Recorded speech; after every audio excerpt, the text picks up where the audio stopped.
Dalam satu temu bual eksklusif yang tidak pernah dijangka akan berlaku, Jacqueline Victor akhirnya memecahkan tembok diam yang selama ini menyelubungi hidup pribadinya. Bertahun-tahun lamanya, penyanyi bersuara emas itu kekal menjadi simbol ketabahan, senyuman, dan kesempurnaan di mata masyarakat. Tetapi di balik setiap senyuman yang dilemparkan kepada lensa kamera, tersembunyi retakan halus yang lambat laun merobek seluruh jiwanya.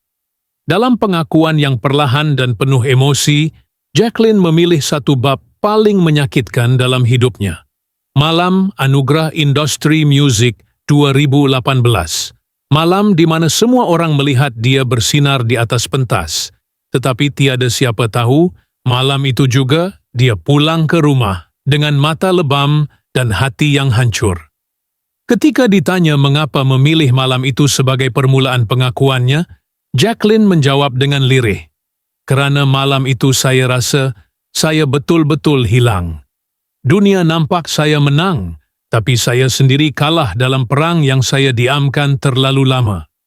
Menurutnya, suaminya ketika itu, Kelvin T. Samuel, telah meledak dalam kemarahan hanya kerana dia lambat balas mesej. Satu perkara yang remeh, tetapi menjadi api kepada rentetan penderaan psikologi dan fizikal yang sudah berlangsung secara diam-diam sejak awal perkahwinan mereka. Malam itu, selepas semua kamera dimatikan dan semua tepukan bergema reda, dia disambut bukan dengan pelukan, tetapi dengan tohmahan, tuduhan, dan akhirnya tamparan. Satu yang membuatnya terduduk, bukan kerana sakit fizikal semata, tetapi kerana hatinya benar-benar tidak lagi tahu bagaimana untuk bertahan. Jacqueline menceritakan bahawa segala-galanya bermula secara perlahan, seperti kabut yang menyelubungi secara halus. Pada awalnya, Kelvin adalah lelaki yang penuh perhatian, penyayang, manis, dan kononnya sangat memahami kerjayanya sebagai artis. Tetapi segalanya berubah apabila kerjaya Jacqueline semakin melonjak.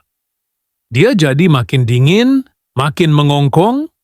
Bila saya tolak satu undangan persembahan sebab nak jaga rumah tangga, dia kata, "Saya isteri yang baik." Tapi bila saya terima, dia mula buat perangai. Ungkapan perangai itu ternyata lebih dalam daripada yang dibayangkan. Ia bukan sekadar rajuk seorang suami, tetapi perangai seorang lelaki yang secara perlahan-lahan meruntuhkan keyakinan seorang wanita tanpa sesiapa pun menyedarinya. Jacqueline mengimbas kembali satu momen yang mengubah cara dia melihat dirinya sendiri. Satu pagi, selepas mereka bertengkar hebat, hanya kerana seorang peminat lelaki meninggalkan komen memuji kecantikannya. Dia kata, "Saya gatal, saya murahan, saya tak hormat dia sebagai suami." Sedangkan saya langsung tak balas komen itu. Tapi dia tetap percaya saya curang. Dia koyakkan telefon saya, dia heret saya ke dapur, dan dia hempaskan saya ke lantai. Saya ingat saya akan mati waktu tu. Air mata mengalir sewaktu dia mengungkapkan kenangan itu, bukan kerana ingin simpati, tetapi kerana buat pertama kali dia membenarkan dirinya untuk melihat semula luka-luka lama yang selama ini dia paksa untuk dilupakan. Lebih menyayat hati, Jacqueline mengakui bahawa penderaan emosi jauh lebih menyakitkan daripada kesan fizikal. Kata-kata seperti, "Kau tak layak jadi ibu," "Orang sayang suara engkau, bukan diri engkau," dan "Tanpa aku, kau takkan ke mana," menjadi senjata yang paling kerap digunakan Kelvin untuk menghancurkan harga dirinya. Kata-kata itu menghantui dirinya setiap malam, dan perlahan-lahan dia mula percaya bahawa mungkin benar dia tidak cukup baik sebagai isteri, sebagai ibu, sebagai wanita. Saya masih ingat, suatu malam, saya cermin diri saya sendiri. Mata bengkak, bibir pecah, dan saya tanya, "Ini Jacqueline Victor ke? Yang dulu menang Malaysian Idol tu?" Saya langsung tak kenal diri sendiri. Sepanjang pengakuan itu, jelas terlihat betapa berat beban yang telah dipikul Jacqueline selama ini. Namun lebih menggetarkan adalah bila dia mula menceritakan Bagaimana trauma itu terus menghantui setiap persembahannya. Saya menyanyi depan ribuan orang, tapi setiap kali saya pejam mata untuk rasakan lagu, saya nampak dia berdiri dengan wajah marah. Saya takut kalau nyanyian saya buat dia cemburu. Saya takut kalau peminat lelaki pegang tangan saya semasa meet and greet. Sebab balik rumah nanti, saya kena soal macam pesalah. Jacqueline juga berkongsi bagaimana dia terpaksa menyembunyikan semua itu daripada keluarga dan sahabat kerana takut dianggap lemah. Saya penyanyi, saya public figure, saya sepatutnya jadi contoh. Macam mana saya nak beritahu saya tengah dipukul suami sendiri? Dia menyalahkan dirinya sendiri bertahun-tahun, meyakinkan diri bahawa mungkin dia yang silap, terlalu sibuk bekerja, terlalu terbuka dengan peminat, terlalu bebas. Tetapi akhirnya dia sedar, tiada siapa yang patut disalahkan atas keganasan rumah tangga, kecuali si pelaku. Salah satu detik paling menggugah ialah ketika Jacqueline mendedahkan bagaimana dia menyembunyikan kesan lebam di wajahnya dengan solekan tebal dan cermin mata hitam setiap kali muncul di khalayak. Dia turut menunjukkan satu gambar lama dari tahun 2020. Gambar yang menjadi viral kerana glamour. Namun kini, dia memperlihatkannya semula sebagai bukti kesakitan. Orang nampak saya cantik dalam gambar ni, tapi saya tahu malam sebelumnya, saya tidur dengan kapas berdarah dalam hidung. Saya senyum sebab saya tak ada pilihan. Jacqueline menegaskan bahawa tujuan dia bersuara bukan untuk membuka aib sesiapa, tetapi kerana dia sudah penat berpura-pura. Dia mahu wanita lain tahu bahawa diam itu bukan kekuatan jika ia merosakkan diri. Saya diam sebab saya nak selamatkan rumah tangga. Tapi dalam diam tu, saya hampir hilang nyawa, hilang maruah, dan hilang diri saya sendiri.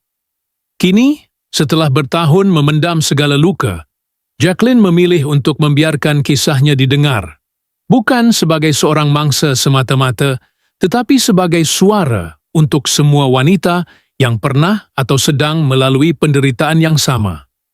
Kisahnya tidak selesai di sini kerana perjalanan penyembuhan itu masih jauh. Tetapi, dengan setiap kata yang keluar dari bibirnya hari ini, satu demi satu rantai sunyi yang membelenggu dirinya mula terlerai. Dan dalam setiap helaan nafas yang sukar itu, lahir satu kekuatan baru yang tidak semua orang mampu miliki. Kekuatan untuk berkata, "Ya, saya pernah dilukai, tapi saya juga sedang belajar untuk sembuh." Di dalam ruang tamu yang sunyi, dengan cahaya senja yang jatuh serong melalui celah langsir, Jacqueline duduk bersila di atas sofa kain baldu biru tua. Sofa yang sama tempat dia pernah tidur diam-diam selepas bertengkar hebat. Jemarinya bermain dengan zip bantal kecil di sebelah, satu tabiat lama yang dia lakukan setiap kali cuba menahan gundah. Di sebelahnya, sebuah cawan teh halia yang hampir sejuk. Minuman yang menjadi teman setianya selepas malam-malam panjang menangis dalam diam. Dia tak pernah suka teh halia sebelum berkahwin. Tapi sejak Calvin mula melarangnya minum kopi konon kerana ia buat suara jadi kasar, Jacqueline belajar untuk menyukai sesuatu yang dulu tidak pernah dia perlukan. Seperti bagaimana dia terpaksa belajar menyukai diam. Seorang juru gambar dari majalah wanita yang ditugaskan untuk mengambil potret eksklusif malam itu berkata, "Dia sangat tenang, tapi matanya lain." Dan memang benar. Mata Jacqueline bukan sekadar menyimpan keletihan, tapi seperti memiliki lapisan-lapisan cerita yang tak mampu diceritakan semuanya sekaligus. Bila dia menyentuh loket kecil yang tergantung di lehernya, satu hadiah dari ibunya semasa mula-mula dia menyertai pertandingan Malaysian Idol, dia seolah-olah mencari semula versi dirinya yang pernah berani, pernah yakin, dan pernah percaya bahawa cinta tidak menyakitkan. Dia menunjukkan satu rak kecil di hujung ruang. Rak yang penuh dengan botol minyak aromaterapi. Saya kumpul benda ni bukan sebab saya suka, Tapi sebab dulu, setiap kali saya menangis, saya takut anak-anak dengar. Jadi saya akan buka diffuser kuat-kuat, saya campur lavender dengan peppermint dan berharap aroma tu boleh tutup suara saya menangis. Ia mungkin kelihatan remeh pada mata orang biasa, tapi di situ tersembunyi seluruh sistem bertahan seorang wanita yang sedang tenggelam. Satu demi satu, memori yang dia ungkap bukan seperti luka yang berdarah segar, tetapi seperti bekas parut yang baru semalam digores kembali. Saya masih ingat, ada satu malam dia pulang lewat dan saya tanya dia ke mana. Dia tak jawab, tapi esok pagi saya dapati pakaian saya, gaun putih kegemaran saya, telah dicarik dan dibuang ke dalam tong sampah. Tiada jeritan, tiada tamparan, tapi mesejnya jelas, aku berkuasa atas segalanya. Jacqueline kemudian berjalan perlahan ke sudut piano di ruang studio rumahnya. Di atasnya ada helaian lirik-lirik lagu yang tidak pernah dirakam. Lirik yang penuh dengan nada kegelapan, kehilangan, dan pengkhianatan. Dia mengambil satu helaian dan membaca perlahan. Aku tak pinta jadi sempurna, hanya mahu disayang tanpa syarat. Tapi kau ukir sayang dengan luka, dan ajar aku diam jadi taat. Suaranya bergetar, tapi dia tidak menangis. Mungkin kerana air mata sudah terlalu biasa. Atau mungkin kerana, buat pertama kali, dia tahu setiap patah kata itu akhirnya sampai kepada dunia luar. Kita mula melihat Jacqueline bukan sebagai seorang selebriti yang berdiri megah atas pentas, tapi sebagai seorang wanita yang setiap malam menggigil di ruang bilik mandi, sambil menekup mulut sendiri agar tangisannya tidak memecah keheningan rumah. Sebagai seorang ibu yang memasang lagu anak-anak dengan kuat hanya untuk menyembunyikan bunyi perbalahan. Sebagai seorang wanita yang menyetrika baju suami dengan tangan bergetar, bukan kerana takut tertinggal kedut, tetapi takut dilabel tidak berguna. Dan dalam semua itu, dia masih menyanyi. Jacqueline menceritakan bagaimana pada suatu hari, selepas pertengkaran paling teruk, dia menerima mesej dari seorang peminat. Mesej biasa, hanya pujian tentang lagu gemilang. Tetapi malam itu, dia menangis semahu-mahunya. Sebab saya lupa yang saya masih boleh bawa harapan pada orang lain. Sedangkan saya sendiri sudah tidak ada harapan dalam hidup saya sendiri. Setiap gerak tubuhnya, setiap helaan nafas, setiap senyuman kecil yang pecah antara cerita adalah bayangan nyata seorang wanita yang terperangkap terlalu lama dalam senyap. Dan kini, dengan segala keberanian yang tersisa, dia mula menyusun semula cebisan dirinya yang telah lama berserakan. Bukan untuk kembali seperti dahulu, tapi untuk menjadi seseorang yang tidak perlu lagi meminta izin untuk merasa bahagia. Di dinding ruang kerja kecil di hujung rumah, tergantung satu lukisan abstrak yang tidak pernah dijelaskan asal-usulnya kepada sesiapa. Latar merah tua yang pudar, dengan sapuan kelabu seperti jejak tangan yang cuba keluar dari kabus. Bila ditanya tentangnya, Jacqueline hanya berkata, "Saya lukis masa saya paling sunyi." Tiada siapa tahu pasti bila itu berlaku. Sebelum perkahwinan, semasa, atau sesudah luka paling dalam ditinggalkan. Tapi lukisan itu ada di sana, menjadi saksi bisu yang tak pernah mengadu, tak pernah lupa. Di rak buku sebelahnya, terselit sebuah jurnal lusuh berbalut kulit. Tali pengikatnya sudah kendur.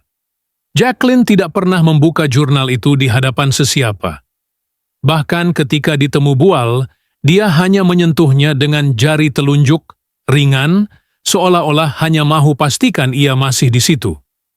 "Saya tulis bila saya tak berani cakap," katanya, sambil matanya memandang keluar tingkap, ke arah pokok rambutan tua yang dedaunnya berguguran satu-satu, seperti kenangan yang enggan lenyap. Calvin T. Samuel, nama yang masih digelapkan dalam setiap kenyataan medianya, tidak pernah disebut dengan nada amarah. Tidak ada celaan, tidak ada fitnah, hanya diam yang tebal, dan disitulah misterinya tumbuh. Orang fikir saya bertahan sebab cinta. Katanya satu petang ketika hujan renyai-renyai menari di tingkap kaca. Tapi kadang-kadang kita bertahan kerana takut sesuatu yang lebih gelap menanti jika kita pergi. Apa yang lebih gelap? Tidak pernah dijelaskan. Tidak pernah dijawab.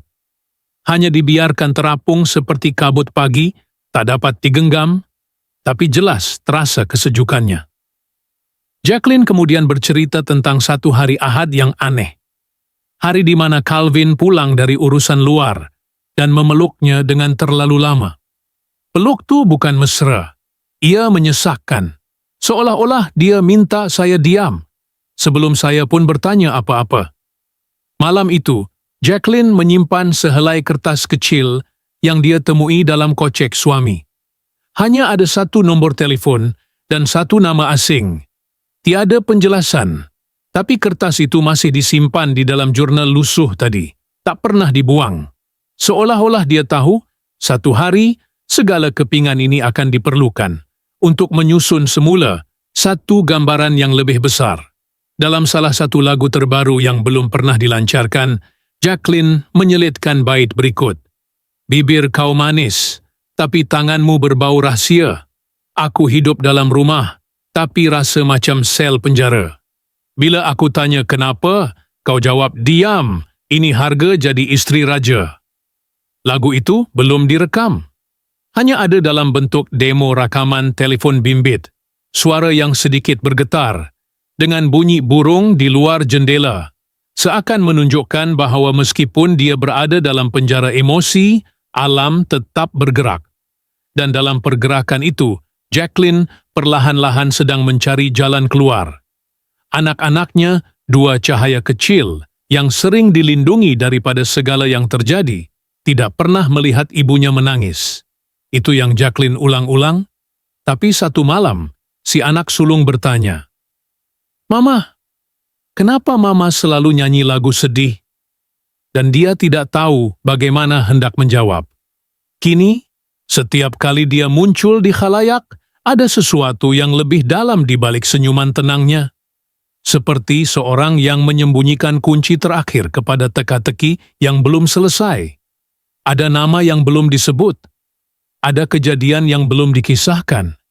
Dan ada malam-malam yang masih tertutup tanpa cahaya. Jacqueline tidak memberitahu semua. Dan mungkin dia tak akan pernah. Tapi dia sudah mula meletakkan cebisan kecil cerita itu satu demi satu, dalam bentuk lagu, dalam lirikan mata, dalam getar suara ketika bercakap. Setiap detik seolah mengajak kita meneka. Apa lagi yang dia sembunyikan? Dan disitulah letaknya kuasa sebenar cerita ini. Ia bukan tentang pengakhiran, ia tentang perjalanan dan bayangan yang masih mengikuti setiap langkah. Pagi itu, awan bergerak perlahan di atas bumbung rumah kecil Jacqueline Victor, yang kini kelihatan lebih lapang dari luar berbanding dalamnya. Tidak ada tanda bahawa di dalam dinding yang sejuk itu pernah menjadi saksi kepada kebisuan yang menyakitkan. Hanya deruan kipas siling tua yang berpusing lembab di ruang dapur. Tempat dia kini lebih banyak duduk sendiri, membuat kopi, bukan teh, dengan 2 sudu gula, seperti sebelum semua berubah. Sebuah bingkai foto yang tergantung sengit di dinding lorong kecil masih memperlihatkan senyuman lama mereka, Jacqueline dan Calvin, bergambar di sebuah majlis anugerah. Gaun merah menyala, dan senyuman gigi penuh. Tapi sekarang, dari sudut manapun gambar itu dipandang, senyuman Jacqueline tampak seperti sedang minta tolong. Saya selalu fikir luka akan sembuh dengan masa. Tapi rupanya, masa hanya buat kita pandai sorok parut. Itu yang dia bisik perlahan dalam satu sesi temu bual rakaman dokumentari khas. Kamera tidak menangkap semuanya. Ada bahagian Jacqueline berhenti bercakap, hanya memejam mata lama. Seolah-olah ada bunyi yang hanya dia seorang dengar. Bunyi pintu dibanting. Bunyi nama dia dipanggil bukan untuk disayang, tapi untuk diperintah. Dia sesekali menyebut tentang malam-malam di mana dia menyanyi dalam gelap, bukan untuk khalayak, tapi untuk dirinya sendiri. Lagu-lagu yang tidak pernah dinyanyikan di konsert, tapi terpantul di dinding bilik tidur ketika anak-anak sudah lelap. Seorang ibu, seorang wanita, seorang penyanyi yang tidak boleh berhenti menjadi dirinya, walau segala-galanya cuba menghapusnya. Orang tanya, "Kenapa saya diam begitu lama?" Dia menjawab dengan senyuman kecil yang hampir tidak kelihatan, "Sebab saya sedang mendengar suara saya semula, yang selama ini ditenggelamkan oleh suara orang lain." Dan kemudian dia berhenti bercakap. Rakaman ditamatkan di situ, tanpa penutup, tanpa kesimpulan. Hanya gambaran Jacqueline berdiri di belakang tingkap, melihat keluar ke arah langit yang mendung. Ada sesuatu di tangannya. Mungkin nota lagu, mungkin surat, mungkin tiada apa-apa. Tiada siapa tahu apa langkah seterusnya. Apakah dia akan dedahkan semuanya, atau terus menyusun kisahnya melalui senyuman dan bait lagu yang tidak selesai? Tidak ada kenyataan rasmi tentang Calvin. Tidak ada perceraian diumumkan. Tidak ada pengakuan baru. Hanya diam yang perlahan-lahan berubah menjadi bentuk perlawanan paling dalam. Dan di antara ruang-ruang sunyi itu, kita hanya dapat mengagak. Siapa Jacqueline Victor yang sebenar selepas semua ini? Adakah dia sudah bebas? Atau masih menjadi bayang-bayang kepada seseorang yang hanya disebut dalam bisik? Kita tidak pasti. Tapi kita tahu satu perkara. Sesuatu sedang berubah. Perlahan. Dalam diam. Tanpa perlu tepukan, tanpa perlu penjelasan. Jacqueline mungkin tidak akan pernah bercerita semuanya.